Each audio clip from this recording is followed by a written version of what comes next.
दोस्तों, बेंगलुरु में जॉब करने वाले 34 साल के अतुल सुभाष के केस ने पूरे देश को हिलाकर रख दिया है। मुझे याद नहीं आता लास्ट टाइम किसी एक मामले पर लोगों को इतना गुस्सा और लोगों का इतना इमोशन एक साथ मैंने कब देखा था। पूरे सोशल मीडिया पर इस मामले पर ओपिनियन और इमोशन की बाढ़ आ रखी है। मरने से पहले अपने कई पन्नों के नोट में अतुल ने जो लिखा है उसे पढ़कर आपका कलेजा फट जाता है। उसकी वाइफ और घर वालों के बारे में पढ़कर आप यही सोच सकते हैं कि कोई इंसान इतना घिनौना और लालची कैसे हो सकता है। इस लेटर में अतुल ने अपने 4 साल के बेटे के लिए जो बातें लिखी हैं दोस्तों, उसे पढ़कर आप परेशान हो जाते हैं और बार बार यही ख्याल आता है कि काश अतुल के इस दुख का पहले पता होता तो कोई कुछ कर पाता, अतुल को इस दुनिया से जाने से रोक पाता, उन्हें उनके बेटे से मिलवा पाता। लेकिन ये सारी बातें अब सिर्फ काश ही होकर रह गई हैं। मैं ये नहीं चाहता कि इस वीडियो को हम सिर्फ एक इमोशनल अपील बनाकर छोड़ दें। मेरी कोशिश है कि अतुल ने अगर अपनी लाइफ का सैक्रिफाइस दिया है तो उसे हम वेस्ट न जाने दें, ताकि उन जैसे और केस न हो पाए। तो इससे पहले कि मैं इस बात पर आऊं कि अतुल सुभाष के केस में क्या गलत हुआ और क्या कुछ ठीक किया जा सकता था, एक बार पहले ये जान लें कि मामला क्या है। मुझे खुद को ही खत्म कर लेना बेस्ट है मेरे लिए, क्योंकि जो मैं पैसे कमा रहा हूँ उसी से मैं अपने दुश्मन को बलवान बना रहा हूँ।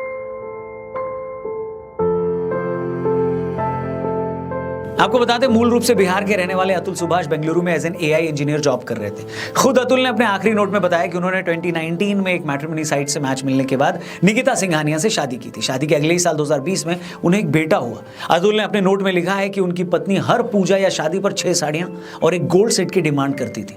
इन सालों में उन्होंने अपने ससुराल वालों को भी उनके बिजनेस के लिए 20 लाख रुपए से ऊपर दिए थे। अतुल ने कहा कि मेरी वाइफ और उनके घर वालों की पैसे की डिमांड लगातार बढ़ रही थी। 2021 में जब उन लोगों को पैसे देने मैंने बंद किए तो मेरी पत्नी हमारे 1.5 साल के बेटे को लेकर घर छोड़कर चली गई।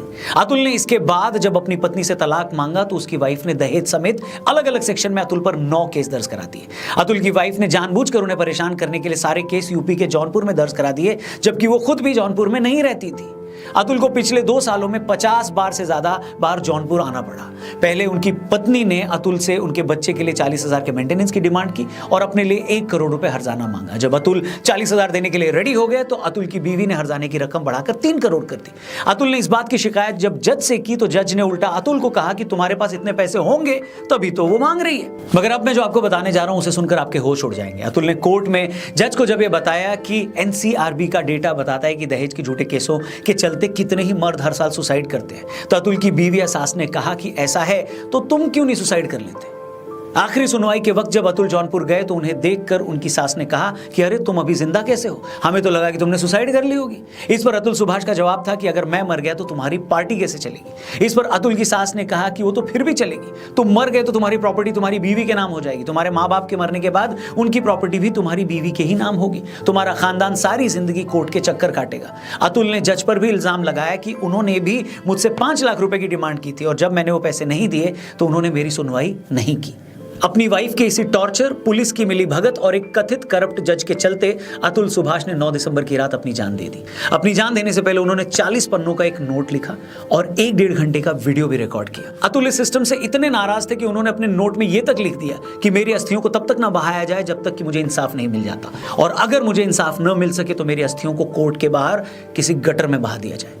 कई पन्नों के अपने आखिरी नोट में अतुल ने ऐसी ऐसी बातें लिखी हैं जिसे पढ़कर आपका कलेजा फट जाएगा। क्या आप उस इंसान के दर्द का अंदाजा भी लगा सकते हैं जिसने अपनी बीवी और उसकी फैमिली को खुश करने के लिए सब कुछ किया, अपने साले तक के काम में मदद करी, अपने ससुराल को लाखों रुपए दिए, पत्नी की हर खुशी का ख्याल रखा। उस शरीफ आदमी को इतना मजबूर कर दिया गया कि उसने परेशान होकर अपनी ही जान दे दी। उसे 2 सालों से अपने बच्चे से नहीं मिलने दिया गया, उसके माँ बाप पर झूठे केस किए गए, वो भी तब जब आपने अपनी बीवी के लिए हर वो पॉसिबल चीज की जो आप कर सकते थे। मैं मानता हूं कि इस देश में औरतों के हक के लिए जो कानून बने हैं उसका अपना इतिहास है, उसकी जरूरत भी है, लेकिन क्वेश्चन ये है, सवाल ये है दोस्तों कि इन्हीं कानूनों का फायदा उठाकर कई महिलाएं सीधे साधे मर्दों को फंसा देती हैं, उन्हें अपनी जान देने के लिए मजबूर कर देती हैं। उन महिलाओं का क्या जिन मामलों में औरतें ये साबित नहीं कर पाती कि सच में उनके पति ने उनसे दहेज मांगा था या नहीं, तो क्या उन मामलों में औरतों को भी कभी सजा होती है? ना, बिल्कुल नहीं होती। ऐसे मामलों में आखिर ऐसा कोई कानून क्यों नहीं है जो ये तय कर सके कि बच्चों के मेंटेनेंस के लिए या अपने हर्जाने के लिए औरतें कितना पैसा मांग सकती हैं? अतुल के केस में ही ये कैसे डिसाइड हो गया कि निकिता को अपने 2 साल के बच्चे की परवरिश के लिए 40,000 रुपए महीना चाहिए? आखिर उसने कैसे तलाक के बदले 1 करोड़ के बजाय सीधे 3 करोड़ रुपए मांग लिए? ये तो दहेज कानूनों की आड़ में मर्दों के साथ लूटपाट है, डे लाइट रॉबरी है। आखिर क्या रीजन है कि ऐसे केसेस में बच्चों की जॉइंट कस्टडी नहीं दी जाती? क्यों बाप को तरसाया जाता है? वो बेचारे तो अपने बच्चों का मुंह तक नहीं देख पाते। वेल, मैं साफ कह दूं कि जब मैं ये सारी बातें कर रहा हूं तो मैं कोई 498 या दहेज प्रताड़ना के लिए बने कानूनों के अगेंस्ट नहीं हूं। हर साल सिर्फ दहेज के मामलों में परेशान होकर 8,500 महिलाएं अपनी जान दे देती हैं। ये नंबर ही बताने के लिए काफी है कि ये लॉ कितना जरूरी है। लेकिन प्रॉब्लम वहां है जहां शहरी इलाकों में कुछ औरतें इस कानून को हथियार बनाकर मर्दों को ब्लैकमेल करती हैं, उनसे पैसे ऐंठती हैं, उनके माँ बाप को जेल भिजवा देती हैं और आदमियों को पता ही नहीं होता कि करना क्या है। आखिर क्यों मर्दों के हैरेसमेंट के लिए कोई कानून नहीं है? सवाल यही है। मैं कहता हूं साल में ऐसे 1000 केस भी क्यों ना आते हो, लेकिन कोई कानून तो होना चाहिए जिसका सहारा लेकर आदमी भी मर्द भी अदालत में जा सके, अपनी बात रख सके। आज हम एक अतुल सुभाष की बात कर रहे हैं, लेकिन ऐसे कितने ही मामले हर रोज अखबारों के 8-9 पन्ने पर छपकर खत्म हो जाते हैं और किसी को हवा तक नहीं लगती। कुछ दिन पहले इसी तरह के एक मामले में सब इंस्पेक्टर हरीश ने अपनी जान दे दी। इसी तरह प्रोफेसर दीपांशु का मामला है, वो भी 1.5 साल से अपने बच्चे से नहीं मिले थे। इसी तरह के केस में मुंबई के संदीप पासवान ने भी अपनी जिंदगी खत्म कर दी थी। उनकी मंगेतर और उनकी फैमिली उन्हें लगातार टॉर्चर कर रहे थे। उन्होंने भी अपनी जान देने से पहले 20 पेज का एक नोट लिखा था और 20 मिनट का एक वीडियो बनाकर दुनिया को अलविदा कह दिया था। इसी तरह का केस तमिलनाडु के वास्को अनिल का भी है, जिन्होंने शादी के सिर्फ 2 महीने बाद ही अपनी जान दी थी। उनकी अपनी बीवी से जरा सी कोई बात हुई थी, जिसके बाद उसके ससुराल वाले लगातार उन्हें जेल भिजवाने की बात कर रहे थे, धमकियां दे रहे थे। वास्को के ससुर यूपी पुलिस में कांस्टेबल थे। वास्को की मौत के 1.5 साल बाद भी पुलिस ने इस मामले में कोई रिपोर्ट नहीं लिखी, लेकिन उनकी पत्नी ने जरूर वास्को के माँ बाप पर केस करवा दिया। आप उन माँ बाप की हालत के बारे में सोच सकते हैं जिन्होंने पहले अपना बेटा खोया और अब वो अपने आप को बेगुनाह साबित करने के लिए अदालतों के चक्कर काट रहे हैं। मैं पूछता हूं, अगर कानून की नजर में सब बराबर हैं तो ऐसे झूठे केसों से खुद को बचाने के लिए मर्दों के पास क्या ऑप्शन है? ऐसे मामलों में कानून उनकी क्या मदद करता है? जवाब है कुछ नहीं। और आपको पता है ऐसे मामलों में एक सबसे खतरनाक ट्रेंड क्या है? कई औरतें जिनका शादी के बाद एक्स्ट्रा मैरिटल अफेयर होता है, जब उनके पतियों को इस बात का पता लगता है और वो ऑब्जेक्शन करते हैं, तो ऐसी औरतें सीधे सीधे अपने हस्बैंड को धमकी देती हैं कि अगर तुमने इस मामले को ज्यादा उछाला या किसी को बताया तो मैं तुम्हारे खिलाफ 498 का केस करवा दूंगी। दीपिका नारायण भारद्वाज डॉक्यूमेंट्री मेकर हैं और उनकी संस्था ऐसे मर्दों के हक के लिए लड़ाई लड़ती है। दीपिका ने अपने ट्विटर हैंडल पर बताया कि अतुल के केस के बाद उनके पास अब तक ऐसे हजारों मैसेजेस आ चुके हैं। ऐसे एक मैसेज में एक आदमी ने लिखा है कि मेरी वाइफ का किसी के साथ एक्स्ट्रा मैरिटल अफेयर चल रहा था और उसके साथ मेरी वाइफ के फिजिकल रिलेशन भी थे। एक बार मैंने मेरी वाइफ को उस आदमी के साथ रंगे हाथों पकड़ लिया। मैंने जब ये बात वाइफ के घर वालों को बताई तो उन्होंने लिटरली मुझसे भीख मांगी कि मैं उसे माफ कर दूं। उस आदमी ने कहा कि मेरी फैमिली की भी रेपुटेशन का सवाल था, तो मैंने उसे माफ कर दिया। लेकिन कुछ दिन बाद मैंने मेरी वाइफ को फिर से उस आदमी के साथ पकड़ लिया।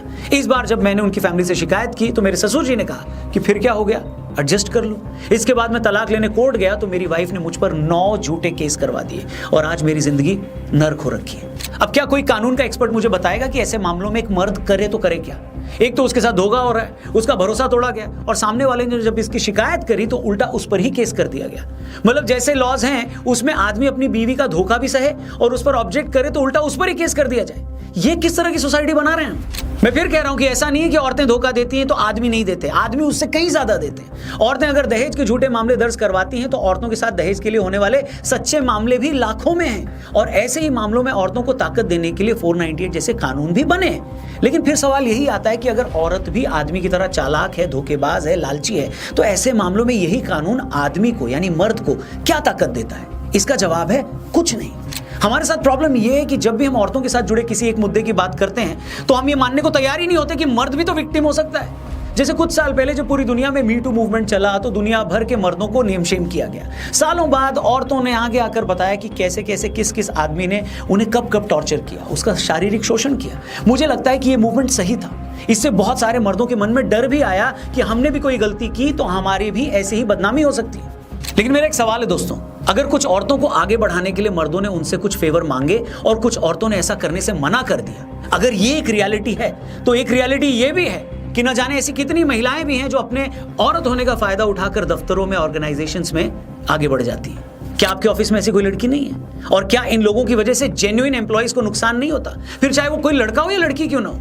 अब आपके सामने कोई अगर सबूत के साथ ये कह भी दे कि फला लड़की इस तरीके से आगे बढ़ी है, उसने मेरा ये नुकसान किया है, तो क्या आप उस मर्द की बात सुनेंगे? बिल्कुल नहीं सुनेंगे। सच तो यह है कि बात कितनी भी सच्ची क्यों ना हो, उल्टा उस मर्द को यह कह दिया जाएगा कि तुम एक औरत की ग्रोथ से जलते हो, तुम झूठे हो, तुम्हें शर्म आनी चाहिए। मैं फिर कह रहा हूं कि यह एक सेंसिटिव मामला है, लेकिन क्या वजह है कि हम दूसरी तरफ भी कुछ गलत हो सकता है इस बारे में सोचने के लिए तैयार ही नहीं होते। और कोई भी सोसाइटी जब एक तरफा नैरेटिव बनाता है तो वो एक साइड को पूरी तरह से विलन और दूसरे को पूरी तरह से विक्टिम बना देता है। जैसे ब्राह्मणों ने अगर एक वक्त कुछ जातियों पर जुल्म किए तो कुछ लोगों ने आज तक पूरी ब्राह्मण जाति को ऑपरेसर बना रखा है। अगर पेट्रियार्कल सोसाइटी में मर्दों ने सालों तक औरतों पर जुल्म किए, उन जुल्मों से बचाने के लिए हमने औरतों के लिए कुछ कानून बनाए, तो इसका मतलब ये नहीं है कि उसका उल्टा नहीं हो सकता, मर्द भी विक्टिम हो सकता है। हेलो, हिंदी के उपन्यास सम्राट प्रेमचंद्र का एक मशहूर नॉवेल है कर्मभूमि। कर्मभूमि में एक जगह प्रेमचंद जी अपने कैरेक्टर से कहलवाते हैं कि आप लोग कहते हैं कि महिला, दलित, भूमिहीन ये सब प्रताड़ित होते हैं, लेकिन इस बात की क्या गारंटी है कि अगर इन सबको कल को वैसी ही ताकत मिल जाए तो ये सब भी वैसा ही शोषण नहीं करने लगेंगे जैसा इनका होता है। मतलब बुराई आदमी या औरत, ऊंची जाति या नीची जाति में नहीं है। बुराई उस ताकत में है जो एक इंसान को पैसे या कानून या अपनी जाति धर्म से मिलती है। अब ये उस आदमी पर डिपेंड करता है कि वो उस ताकत का कैसे इस्तेमाल करता है। दहेज विरोधी कानूनों ने जहां लाखों करोड़ों औरतों को ताकत दी है, तो यह भी सच है कि इन्हीं कानूनों की ताकत का इस्तेमाल करके लाखों मर्दों का भी वैसे ही शोषण हो रहा है जैसा औरतों का होता आया है। लेकिन जरूरत इस बात की है कि इन कानूनों का गलत इस्तेमाल होने से रोका जाए, मर्दों को भी कानून की प्रोटेक्शन दी जाए, ताकि अतुल सुभाष जैसे भले लोगों को यूं मजबूरी में दुनिया को छोड़कर जाना न पड़े। बाकी आपकी इस मामले पर क्या राय है, क्या ओपिनियन है, कमेंट करके जरूर बताइएगा। क्या आप अपने अगल बगल किसी ऐसे मर्द को जानते हैं, किसी ऐसे व्यक्ति को जानते हैं जिन्हें इसी तरीके से झूठे केस में फंसाया गया है, कानून का गलत इस्तेमाल करके उन्हें भी परेशान किया जा रहा है? उनके बारे में भी कमेंट करके जरूर बताइएगा और इस वीडियो को हर एक व्यक्ति तक पहुंचाएगा, अपने हर एक फ्रेंड से शेयर करिएगा। चैनल भी सब्सक्राइब करके जाइएगा। Thank you for watching. जल्दी मिलते हैं। जय हिंद, वंदे मातरम।